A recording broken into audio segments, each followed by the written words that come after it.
my husband, he turned to me and he said, "Why don't we move here and start over? I could live here." And I looked at him. I'm like, "Are you crazy? We've got 2 kids. We're trying to like split from each other. Like, what is wrong with you?" But honestly, that idea took hold of us. And while we were on that trip, we found a school for the kids. We found an apartment and just took a leap of faith.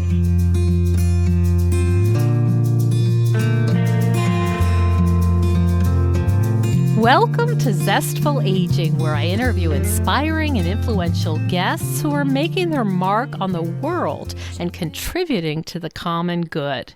Making your mark, big or small, is creating a legacy, and it's one of the proven ways we can age with energy and joy. Zestful Aging podcast is my legacy. I'm your host, Nicole Christina, psychotherapist and fellow Zestful Ager. Our music is courtesy of Judy Banker. Find out more at judybanker.com. And to find out more about this podcast, my web courses, and other offerings, hop on over to zestfulaging.com. And while you're there, go ahead and sign up for my monthly email newsletter. Well, you'll get behind the scenes looks at my interviews and other fun tidbits. I know that everyone is feeling really stressed and anxious right now. We're all unsettled and feel out of control. So I created a free download for you for maintaining mental health based on my 30 years as a psychotherapist. Just go to zestfulaging.com and it is all yours. Well, as always, I've got my little Jack Russell Sparky right by my side. You may hear a little snoring, but he is comfortable and ready for us to have a great interview. The idea of traveling right now just fills me with longing. I know it fills many of us with longing. And the senior games are in Florida in May of 2022, and I've already started thinking about kayaking in the Everglades after my tennis event.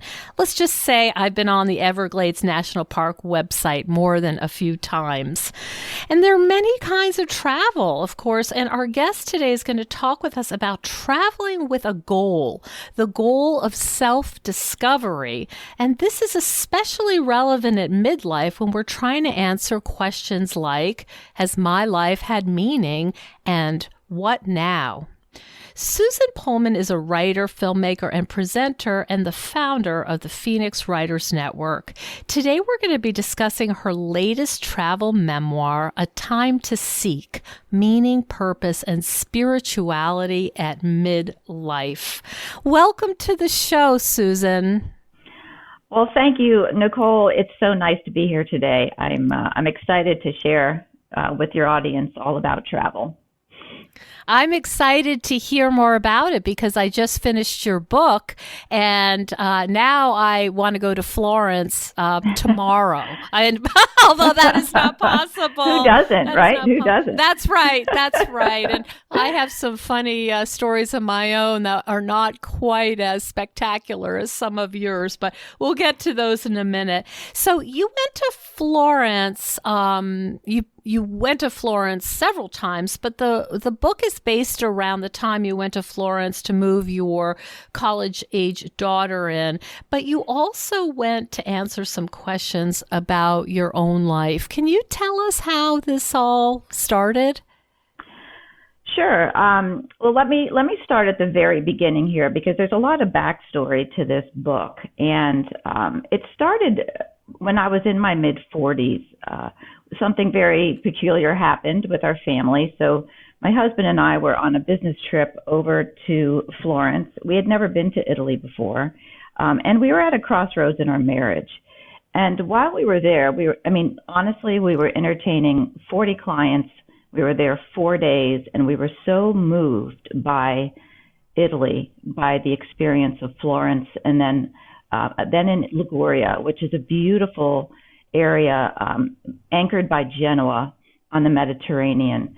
And so we were in Santa Margherita, which is a town that will just take your breath away, right on the water, sparkling. And my husband, he turned to me and he said, "Why don't we move here and start over?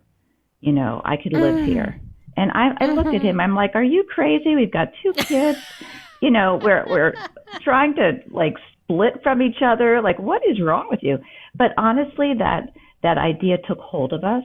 And while we were on that trip, we found a school for the kids. We found an apartment, and just took a leap of faith. Signed that lease in Italian, no less.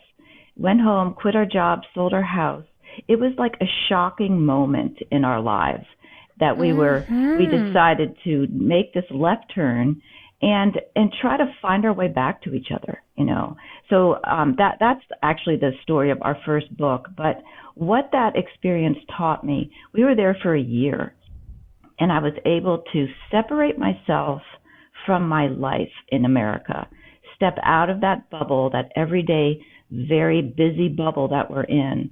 And it gave me some breathing room and some emotional space to sit and really think about, look back over the sea. And when you disconnect, when you step out that way, you can see your life the way it is in a different way than when you're in the middle of it. Okay. So you have a different perspective. Absolutely. And the space to explore your feelings. So being a writer, I understood the power of journaling, and we can talk about that in a little bit. But through that experience, I was able to, and my husband as well, we were able to change our paradigm of what worked for us in our marriage in a way that I don't think we could have done if we had stayed in America. So that experience, it took a year, and we came back, and I was able to, on a heart level, experience the transformative power of travel, which I had never felt before. I didn't know there was a difference between vacation travel. I didn't even know what pilgrimage travel meant. Okay. So flash forward now 10 years, and I'm 49 years old. I'm feeling restless in my life again, and I don't really know why.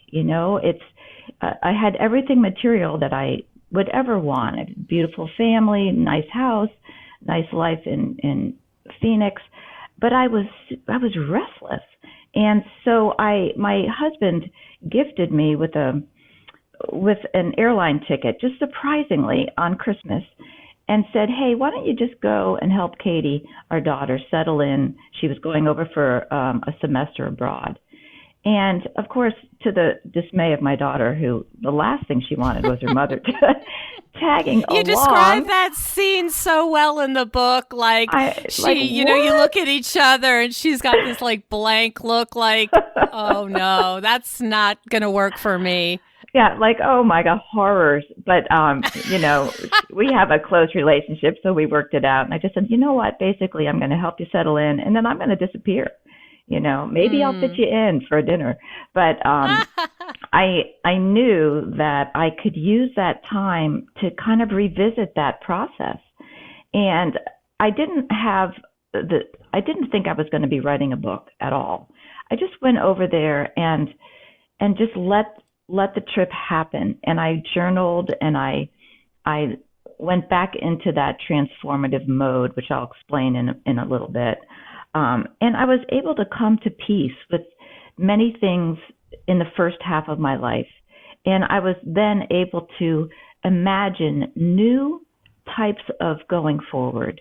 And so eventually I decided to pen this into a book, because I feel like it is important to encourage other people, especially middle-aged women who have devoted their lives to doing everything for everybody else, and feel a little bit guilty about, take a trip on my own. Like, I'm spending guilty our and money. Resentful. Right. So, bad combination. It is a very bad combination. And, so the book shows you how to do it, how I did it, and encourages the reader, or at least hopefully gives them an idea like, hey, I could do this too. Maybe I don't go to Florence. Maybe I go to the beach, or maybe I go to the forest, or, to the art museum down the street. Some way of separating yourself and gifting yourself emotional space to see who you are at this stage of life. We're very different at midlife than we were at 20 or 30. We're different people. And so you claim that. Go ahead. Right. I just wanted to ask a little bit more specifically. You talk about a restlessness. You said you're out in Phoenix doing what you do. You're mothering 2 kids and writing and doing all what you do, but feeling a certain restlessness. And there's a beautiful scene in the book where you go outside at night and you wrap yourself in a blanket and lay down on the chaise. What does restlessness feel like to you? How did you know something was off kilter? That's a great question. I just started to feel a little spiritually empty. I think that would be the best way to say it. I had, everything worked. If you wrote it out on a piece of paper, it was all working. But I felt a disconnect deep inside myself, and I couldn't assign words to it. And I'm like, why am I feeling this way? Why do I feel the need to leave or to do something different? Or I didn't know. And so I think many times over the years, all I did was just swallow that feeling and, throw in some laundry. But, you just like, oh, you whatever. Tamp it down. You're being ridiculous. You're being ridiculous because, and I kind should of be are. Sometimes grateful. you are. Right. But that doesn't negate the fact that something is changing. So I had learned to pay attention to the shifting, knowing that, somehow something's happening. I don't know what it is, but I should give it my attention. So that's really what I was feeling. Mm-hmm. That's a good way. Just something's a little wrong. Something's a little off. And even though you can say, I'm so fortunate, I'm privileged, you just know that there's some kind of gnawing, and you describe it really well in the book. And, I think it's important to say that you didn't jump on this. There were moments where you thought, I don't know if I can do this. Well, I'll tell you that's a great intro to another topic, what I would like to share with our listeners today. So prior to Phoenix, we lived in Los Angeles, and that was where I started to really study writing with a vengeance, so to speak, because I was fascinated with screenwriting, and I studied it, trying to break into that business, which is difficult unless you're really born into it. But what I did was I studied the work of Joseph Campbell, which is very influential in storytelling. And I'd like to speak a little bit about that if we have time. Oh, sure. Okay, great. So for people that haven't heard of Joseph Campbell, he is an academic. He was a professor of literature at Sarah Lawrence. And he studied mythology, the power of myth across all cultures, and searched for similarities in the human experience, whether you are a Greek or a Roman or Nordic or a Native American, it didn't matter. So what he did was he found that there were certain human experiences that are common to all of us. And those constructs are something that he was able to put down on paper. And one of them, which is very famous, is called the hero's journey. And so if you've watched any Disney film, it's the hero's journey. And so what it is a person is called to something. They're in their ordinary life, and all of a sudden they're called to either an adventure or they're called to something that is bigger than themselves. And so, just think about, the Wizard of Oz. Here's Dorothy is called to, an unbelievable adventure. But what it is, and you can even look this up, the hero's journey follows an exact sort of journey cycle. And so when you receive that call to adventure, what does the natural response, whether you're a Disney character or a human being, is to say no, is to refuse it. It's called the refusal of the call, because you're being tempted to do something outside of your daily life. And right away you say, no, I can't do it. And so understanding this journey, actually, the first time we went to Italy and we spent that year, I didn't realize I was entering my own hero's journey. I only saw the construct in terms of storytelling, not my own life. And I was like, oh my gosh, I'm in this cycle myself. And I was able to chart that cycle the entire time we were there. It follows naturally. So all of us right now are in a variety of hero's journeys, regardless of our lives. And so what happens is you have this call to adventure, you refuse the call. So that's why I included a couple of those chapters, arguing with myself. Well, I can't do this. I can't leave teenage boys at home, and and then of course the next chapter is crossing the threshold, which means, okay, I think I'm just going to do it. I'm going for it, and you just go for it, right? And so you give yourself permission, and then I won't go through the whole cycle, but you go, all of a sudden, now I land in Florence. I'm going to let the trip take me. I'm not going to plan this trip. And what happens is that your mentors appear, your life lessons bubble up, and then the road back home, and the whole idea is that you return transformed in a way, in a little way or a big way. And where does faith come into this? Well, I think, faith, you talk about spirituality, okay, and faith and something bigger and a divine. And I think that for me, I felt called spiritually to do this. I felt like, you know what, I feel a divine pull. And again, through our experience, I knew that that's something I need to listen to, even though I don't know what it means.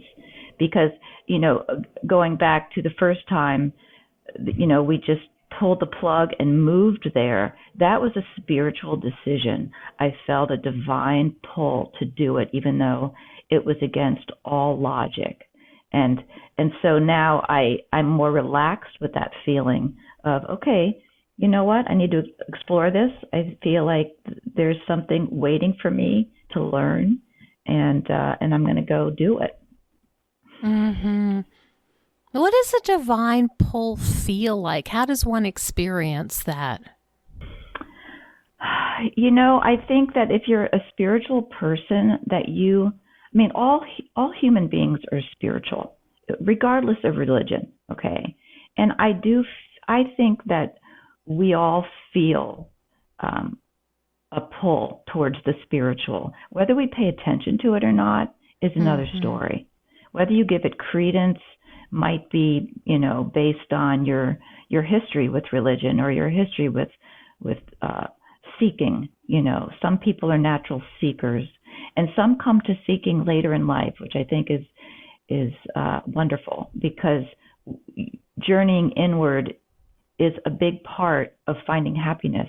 You've got to journey inside and seek, and I think that's where the divine sits, in our hearts, in our gut. It's different than our intellectual brain. Yeah, I think that's a good description. So we can call it the heroine's journey. Exactly. And I think there's even a book out there called The Heroine's Oh, is Journey. that right? Probably. I think so. If you Google, there's all sorts of people trying to sell books regarding, yeah. Ah, yes. So you get there, and are you feeling at this point like, okay, I'm on my journey, or, I can always go home if it's terrible? I mean, do you remember what both. It was like? The both, yes. Yeah, because you don't know, sometimes trips are disasters and sometimes they're great. So the difference is there's two types of travel. Let's talk about that for a second. You have vacation travel, and vacation travel is usually planned. every minute of it. So I'm going to go here. I'm going to eat at these restaurants. I'm going to see these sightseeing. And so it all takes place, most of it takes place in the intellect. And, I think we've all had the experience where you go away for a week and then you come back and 3 weeks later you're like, did I even go on a vacation? It just kind of goes out of your head. But this sort of travel is completely different. And the way it works is you choose a destination, you arrive with nothing planned other than where you're going to stay. And you take a journal with you. The journal is, so journal and journey, the two words are connected, right? The journal is very, very important because of processing. And basically you let the trip take you. You get up in the morning, and I like to say I'd like to unwrap this day like a gift.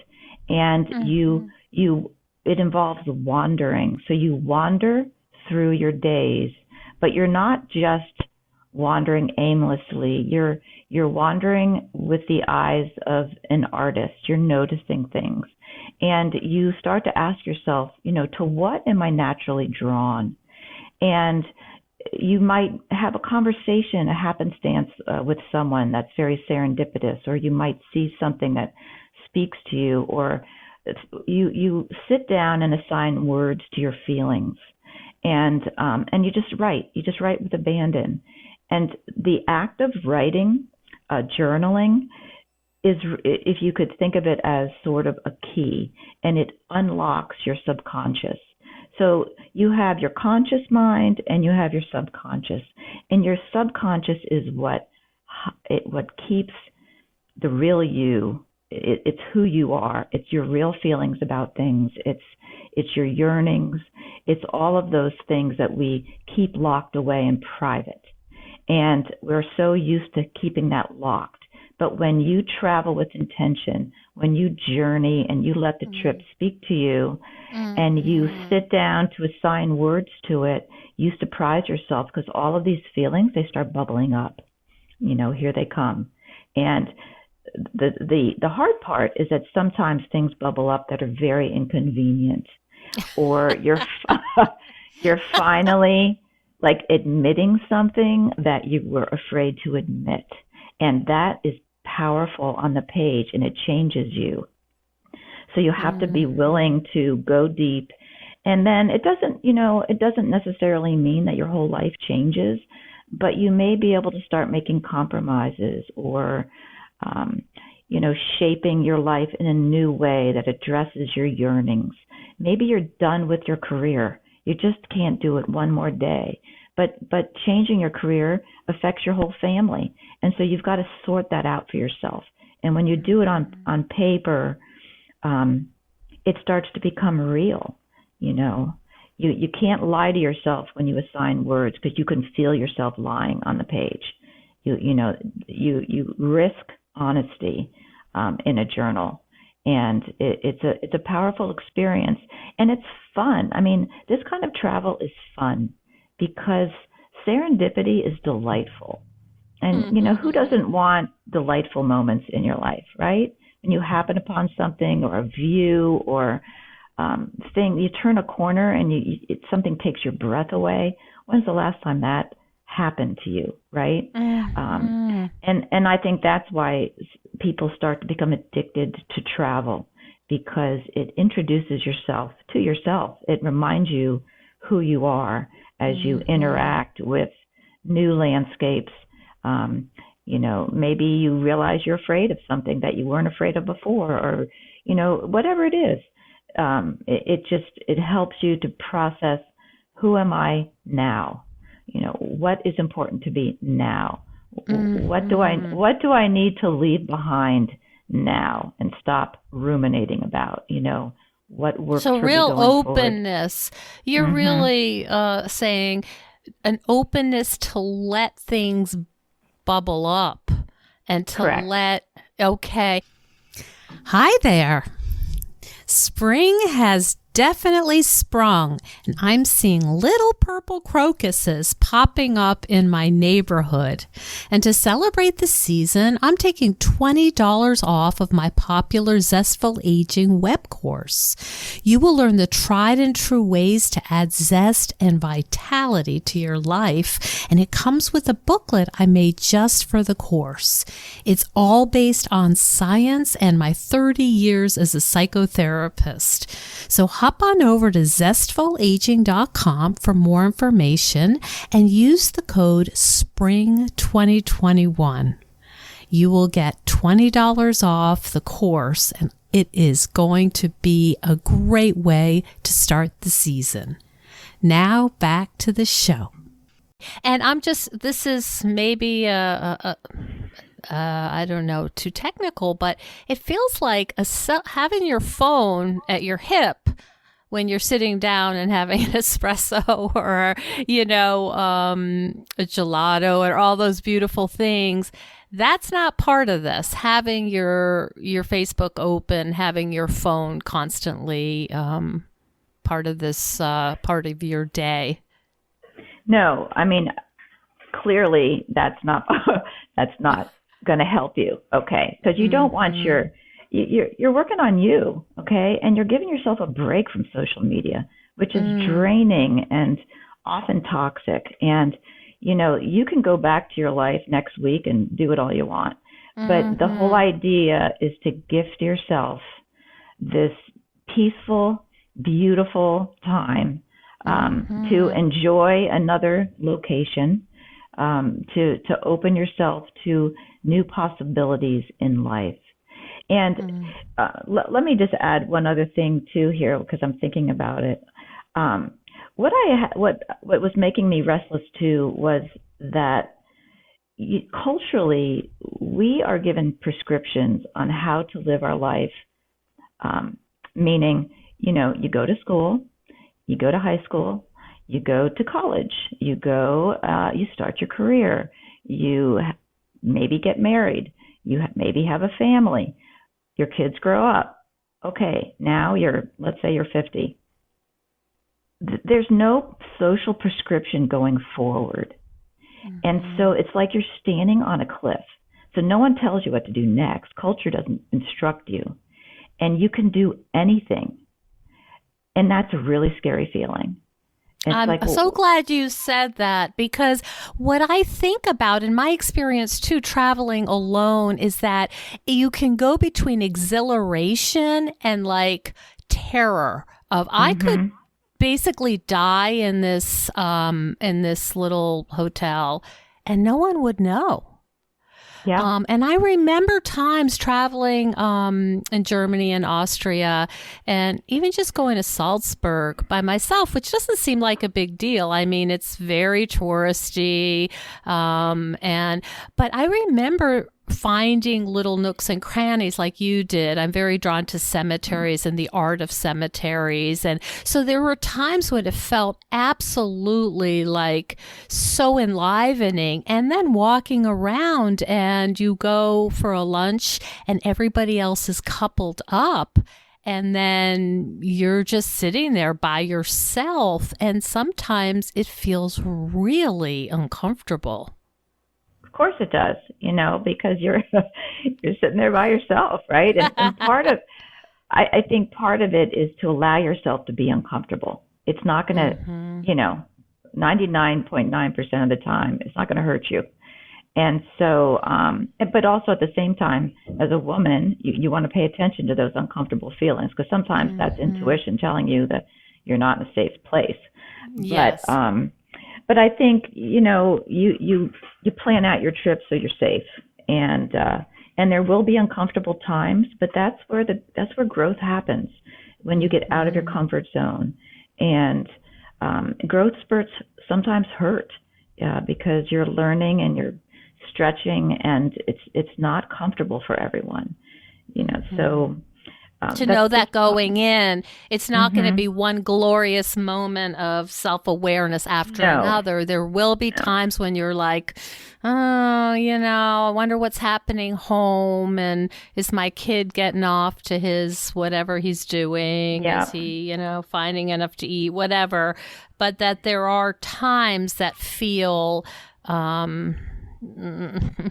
don't know what you tense or Yeah, you're lonely. It's okay. definitely, yeah, period. You're Yeah. lonely and you wish you had a friend with you, but it's okay to be lonely. I mean, it's okay. You know that your trip's going to end in a week or 2 weeks.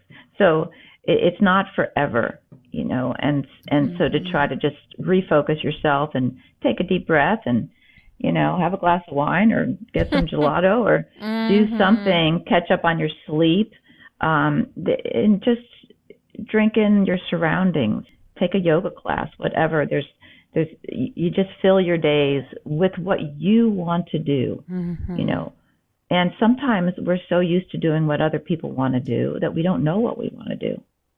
I You're thought there was a rediscovering. really a great example, and you'll have to help me with the landmarks, but you had planned to see one of the, sort of grand tourist sites, and I think it was a church. You'll have to correct me. And you decided, I don't think I want to do that today. I'm going to just sort of walk around, see what I can find, look for an adventure. And you consciously said, I know I should go because it's famous, but I don't really feel it today. Right. So that was the Ponte Vecchio. So I was it's that famous bridge, okay, that crosses the Arno in Florence, and it's world famous. And so I was walking, and there was a zillion people taking pictures of it, and I'm like, okay, well, I need to take a picture of this because everyone's taking a picture of it. And like in the middle of it, because I love photography, that was part of my process. But in the middle of it, I thought to myself, I could give a darn about this stupid bridge. Like, I know it's famous. I know it's historically significant. I could care less. And I just said, you know what? And I just deleted the pictures.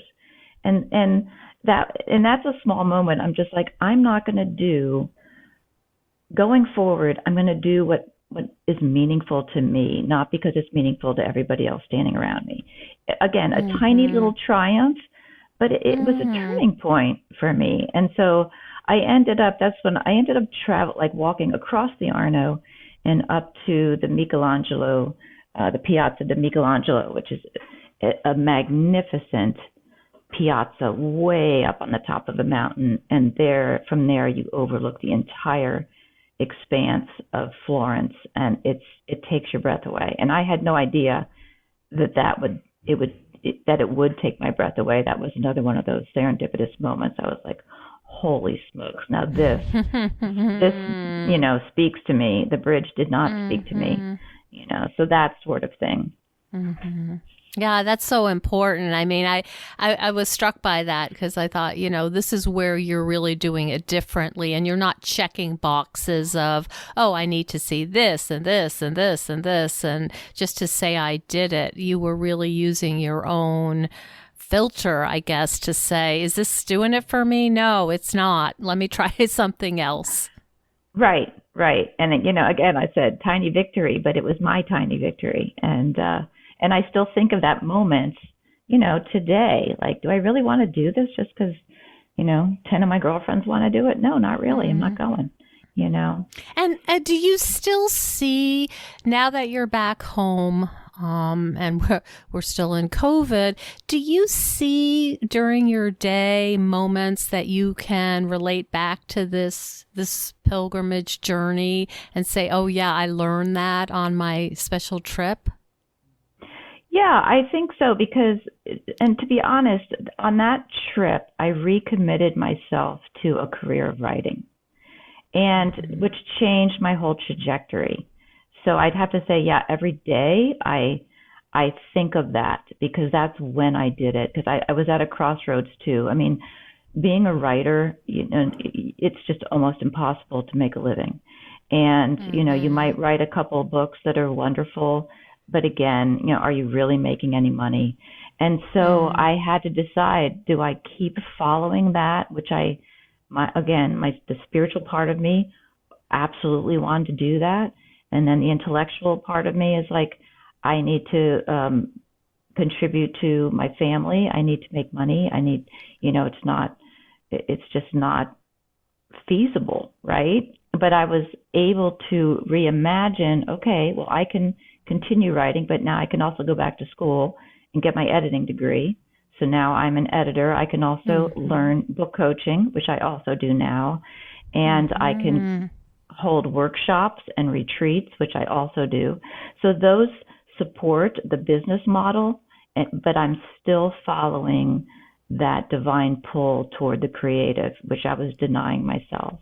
And so you figured it out. I figured it out. So that's wonderful.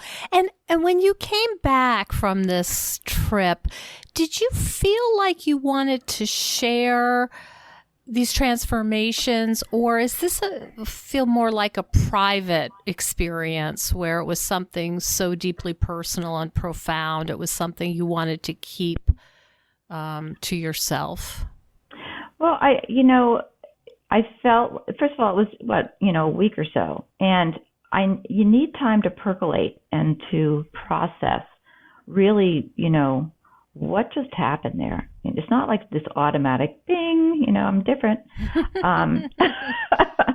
But yeah, it was, anytime you write memoir, that genre actually insists that you wait a period of time to look back, because you need to understand and process, what did that experience teach me?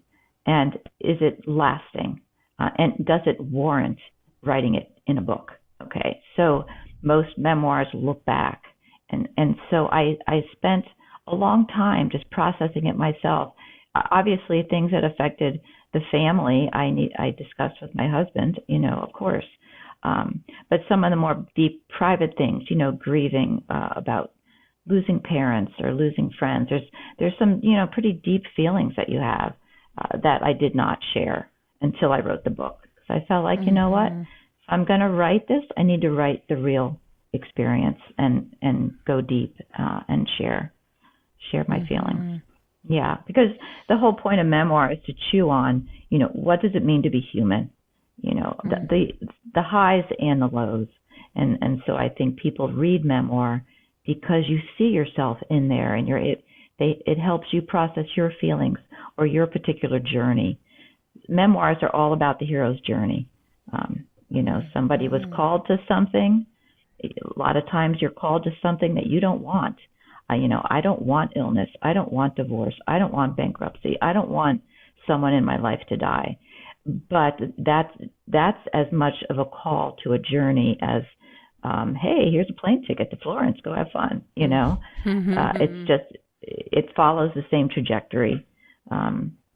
So once you understand that, it also helps you knowing that you will cycle out of this journey at some point, which helps in times when it's difficult. Say, okay, I'm just going to... There are phases. There are phases, correct. So the people listening in around the globe, I think some of them are really wanting to do something like this when it becomes possible, depending on travel and COVID, but they don't know where to start. There's so many beautiful places and so many interesting places, and places that people go just for, for a pilgrimage. You had a particular tie to Florence. What would you say to people out there who are like, wow, I could go all over. I could go to Iceland. I could go to, the Keys in Florida. Is there a way you might guide people to how they might think about a good place to start? Well, it's an interesting question. So, first of all, you want to choose a place, and again, we're not presupposing that we're all millionaires and we can travel, the globe. Right.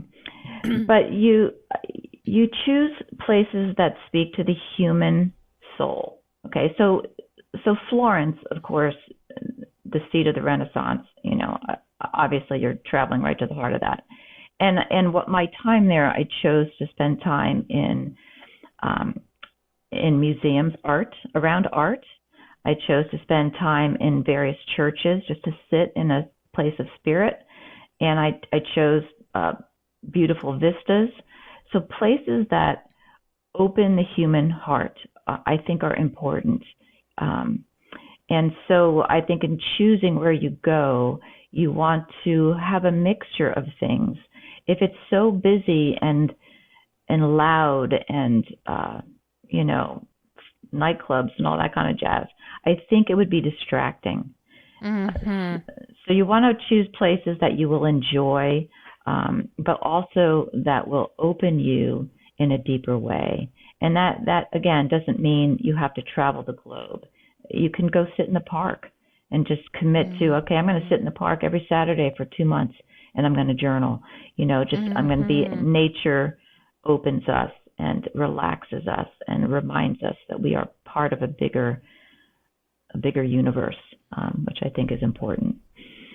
That's a great point that certainly now there's all kinds of economic struggle and not everyone can, go to Europe. And I think I appreciate that point. Let me add to that too. I think you have to choose a place where you feel safe. So had I not spent so much time in Italy, I would not have felt safe to do that. But because I had spent so much time traveling around Italy, I understood, how to use the train. I understood how to be safe in Italy, what my parameters were, I think. So it's always important to put safety first. Mm-hmm. And you knew the language. I knew the language enough to order, off the menu. No, but I knew it. I knew enough to get around. Yes, I was comfortable. It was very comfortable for me. It was not exotic. Let's just put it that way. I think that's a great point. Yeah. Yeah. Mm-hmm. Because you don't want to put yourself in such an anxiety state that, you can't relax enough to hear your inner voice. Exactly. You're just too worried about, how am I get back to my hotel? I don't understand the train or whatever. That's a great point. Well, and also there are ways to travel with people and still do this, of course. So if let's say you want to go on retreat somewhere, go without a friend. So you're still in communion with, let's say, 10 other travelers. You're together, and yet you can still carve out space on your own. I think that's a great way to travel. You're pushing yourself out of your comfort zone because you're going by yourself, but you're taken care of by a group, an administrator. It keeps you safe, and then your days are free to yourself, that type of a thing. But you still get to meet friends and connect with new people. It's so invigorating to meet people. That's one of my great loves is to meet new people and talk to them and what's their story and what are they doing with their life. It's fascinating. Indeed, it is. Susan, where can people find out more about you and your books and your work, your films, all of your creative endeavors? Basically just on my website, which is SusanPohlman.com, Pohlman, Susan Pohlman. You know what? All the things I do are there. I edit. I help developmental edits for books. I coach people if they want to even just learn to write. I do online classes from time to time. Once a year, I do a writing retreat. If COVID is, if we're able to open up travel this year, we'll be going in September to Northwest Pennsylvania in a place called Eaglesmere, which is a beautiful mountaintop sort of town that I've found a great spot, to be in nature and to be with other writers. And so there's a variety of things. Yeah, it's fun. So we've done beautiful. Try to do that once a year. So are you on social media? Yeah, I am. I have Facebook page. I have Instagram. I'm on LinkedIn. All at Susan Pohlman. Yep, all the same. You just Google my name. There I am. So it's there pretty you easy. Are. They're pretty easy. Yeah, yeah. So, and Thank my you books so are much. available anywhere. Both Amazon and any bookstore can order the books. And I'm sure there'll be links in your website. Yes, as of well. course. Okay. Yeah. Yes. Thank you so much for sharing this this kind of travel. I really I think our audience is really going to appreciate the difference between let's take a trip and then let's do this kind of traveling where we allow. I love the idea of unwrapping it as a gift. It's so beautiful, such a different kind of experience, and I was just thrilled to learn more about it. So thanks so much for spending time with us, and happy travels. Yeah, thank you so much, Nicole. This has been a real pleasure just to share this with you and your listeners. It's my passion and my joy. So thank you. Thank you so much for joining us on Zestful Aging. If you like the podcast, please share it with some of your friends. I love to hear from my listeners. Send me an email at NicoleChristina.com. It's no secret that everyone's feeling pretty restless and unsettled right now. Our lives are upside down and the future is feeling pretty uncertain. But if you're anything like me, organizing my stuff can help me feel a little calmer. It's something I can do to help me feel a little more in control and in charge of my own life. If you think decluttering could help you feel better and you could use a little assistance with that, check out the online course I've developed with professional organizer and designer Carrie Luderin. It's called Too Much Stuff. And Too Much Stuff is different from other courses or articles or guidance you may have used up. We give you clear steps to deal with the clutter and the tools to help you face the overwhelming feelings and the emotions that come up when we're going through our clutter. And a lot of those emotions are just feeling anxious or guilty or just basically flooded with a lot of different confusing feelings. The course is really practical. It's realistic. The lessons are short and punchy, and they're really manageable. We're not trying to set you up for some long exploratory, super in-depth, burdensome experience. We want something really helpful for you right now. We all need help with our anxiety. So being surrounded by more calm and less chaos can really help. So now's a good time to clear out the clutter so we can focus on what's really important in our lives. So find out more at zestfulaging.com. You'll see more about this under the web courses tab. If you have any questions, just shoot me an email at zestfulaging@gmail.com. Thanks so much. And stay tuned next week for another interview with a fascinating and inspiring guest.